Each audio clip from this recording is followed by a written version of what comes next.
To pay with PayPal on BrickLink, follow these steps. Create or log into your BrickLink account. Go to the BrickLink website and log in with your credentials. If you don't have an account, you will need to create one. Search for items. Browse through the available items or use the search bar to find specific LEGO sets or parts you want to purchase.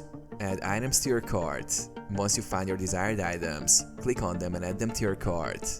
Review your selections before proceeding to checkout. Go to checkout. When you're ready to make the purchase, go to your cart and click on the checkout button to begin the payment process. Select PayPal as payment method.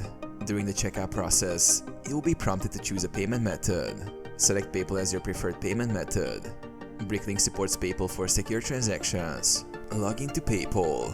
A PayPal window will pop up where you will need to log into your PayPal account. Confirm the payment details, including the shipping address. Complete the payment. Once logged into PayPal, review your payment and click Pay Now to complete your purchase.